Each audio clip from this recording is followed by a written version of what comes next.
आज की सबसे बड़ी खबर यह है कि जो चीन भारत के साथ अपने रिश्ते सुधारना चाहता है, उसी चाइना ने एलएसी के पास एक बहुत बड़ी चाल चली है। पैंगोंग लेक के पूर्व हिस्से में चाइना ने ऐसे आधुनिक बंकर बनाए हैं जहां मिसाइलों को न सिर्फ छिपा कर रखा जा सकता है, बल्कि इन बंकर्स से इन मिसाइलों को आसानी से दागा भी जा सकता है। मैं आपको बड़ी स्क्रीन पर दिखाती हूं कि ये बंकर्स भारत के लिए चिंता कैसे बढ़ा रही हैं और ये खबर इतनी बड़ी क्यों है। आज आपको ये देखना पड़ेगा, क्योंकि हम पैंगोंग झील के पूर्व में चाइना की सैम साइट, ये वो जगह है जहां से आप देखेंगे अमेरिका की मशहूर सैटेलाइट कंपनी वेंटोर ने जो तस्वीरें जारी की है, उसमें साफ दिख रहा है कि चाइना ने एलएसी से सिर्फ 65 किलोमीटर दूर, देखिए जब आप देखेंगे तो चाइना ने एलएसी से सिर्फ 65 किलोमीटर दूर क्या बनाया हुआ है, चाइनीज सैम साइट गार काउंटी में। ये 29 सितंबर 2025 की तस्वीर है जो वेंटोर ने जारी की है। वेंटोर एक अमेरिकी मशहूर सैटेलाइट कंपनी है। उसमें साफ दिख रहा है कि चाइना ने एलएसी से सिर्फ 65 किलोमीटर दूर एक एयर डिफेंस कॉम्प्लेक्स बना लिया है, जो आपके सामने इस वक्त दिखाई दे रहा है। इसमें क्या क्या कंपोनेंट्स है, सबसे पहले आप देखिए जो कमांड कंट्रोल बिल्डिंग है इसकी, वो आपको दिख रही है। इसी के साथ साथ सैनिकों के बैरक्स भी इसमें आपको दिखाई दे रहे हैं। इसमें वाहनों के शेड भी है, हथियार मिसाइल गोदाम भी है, रडार लगाने की जगह भी है। तो ये जो प्रोटेक्टेड मिसाइल लॉन्च पोजीशंस है वो आपको दिख रहा है। पहला ये, दूसरा ये, तीसरा आपको कमांड कंट्रोल सेंटर दिख रहा है, और इधर मिसाइल लॉन्च करने की सुरक्षित जो जगह है वो यहां पर दिखाई दे रही है। जूम इन करके हमारे दर्शकों को दिखाइए। ये जगह यहां पर है और वो जगह वहां पर है। अब ये पूरा कॉम्प्लेक्स समझिए।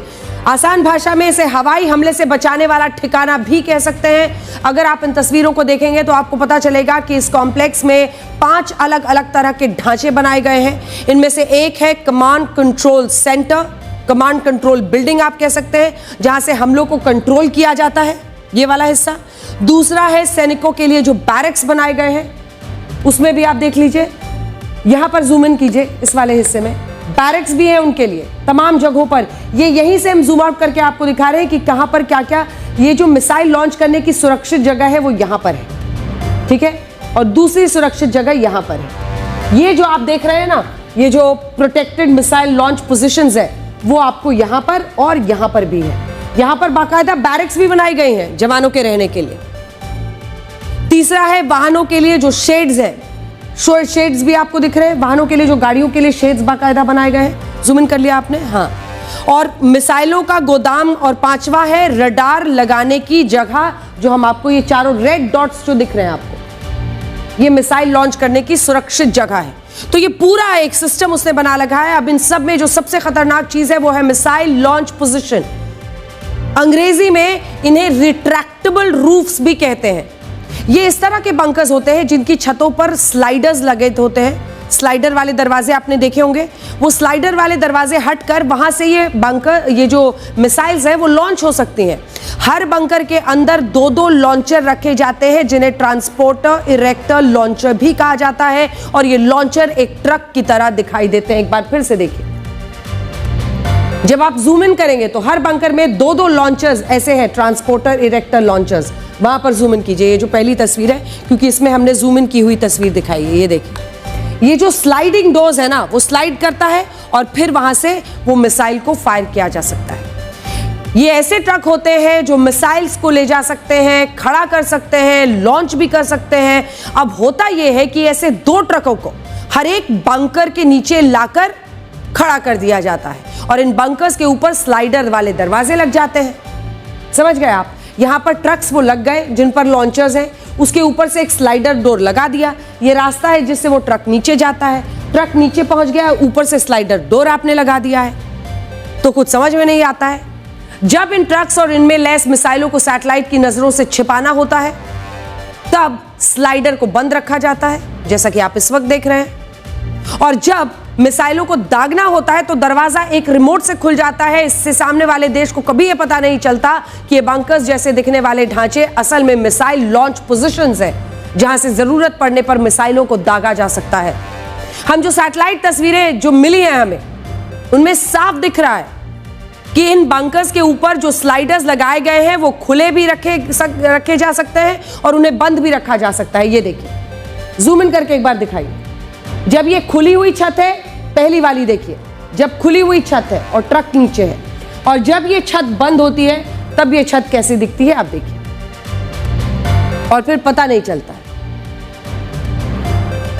ये वाला हिस्सा देख रहे हैं आप जिसमें ये छत बंद है, और वो वाला है जिसमें ये छत खुली हुई है। तो कुल मिलाकर देखिए, अमेरिका की एक जियो इंटेलिजेंस कंपनी है जिसका नाम है ऑल सोर्स एनालिसिस, इसने भी इन बंकर्स की पहचान की है और कहा जा रहा है कि चाइना इन बंकर्स में अपने HQ-9 मिसाइल सिस्टम्स को तैनात कर सकता है।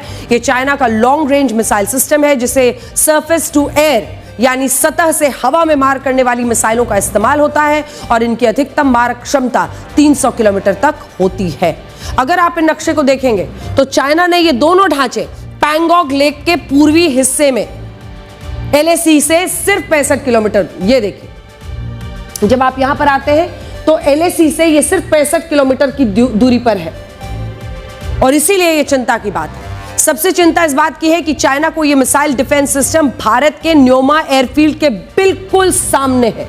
यहां पर है हमारा न्योमा एयरफील्ड, और यहां पर बिल्कुल सामने आप देख रहे हैं ये पैंगोंग झील के पास 65 किलोमीटर दूर उन्होंने ये आधुनिक बंकर्स बनाए हैं। और हम आपको 2020 वाले संघर्ष की जगह भी दिखा रहे हैं जिसमें आपको ये समझना होगा पैंगोंग झील के पास जो ये संघर्ष हुआ था, ये नीले वाले रंग से जो आप देख रहे हैं, और यहीं पर न्योमा एयरफील्ड है थोड़ा आगे, और यहीं से 65 किलोमीटर की दूरी पर चाइना ने ये अति आधुनिक, जिसको छिपाया जा सकता है, ऐसे बंकर्स बना लिए।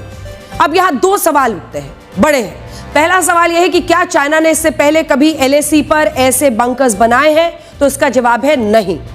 चाइना ने दक्षिण चाइना सागर के विवादित द्वीपों पर तो मिसाइलों को छिपाने के लिए ऐसे बंकर्स बनाए थे, लेकिन भारत के साथ LAC पर चाइना ने पहली बार इन आधुनिक बंकर्स का निर्माण किया। एक कवर अप भी है उनका ये आधुनिक बंकर। दूसरा, वो किसी हवाई हमले या मिसाइल स्ट्राइक से भी इन जगहों को सुरक्षित रख पाएगा और इन्हें सैटेलाइट की नजरों से भी बचा पाएगा। यहां बहुत सारे लोगों को इस बात पर हैरानी हो रही होगी कि जब चाइना भारत के साथ अपने रिश्तों को सुधारना चाहता है तो इस वक्त वो LAC पर इस तरह की चालें आखिर क्यों चल रहा है। तो यहां आपको नीति शास्त्र समझना होगा। नीति शास्त्र कहता है कि दुश्मन या शत्रु एक तरह का नहीं बल्कि 7 तरह का होता है, जिनमें पहला होता है स्पष्ट दुश्मन या ओपन एनिमी। ये वो दुश्मन होता है जिसकी पहचान स्पष्ट होती है।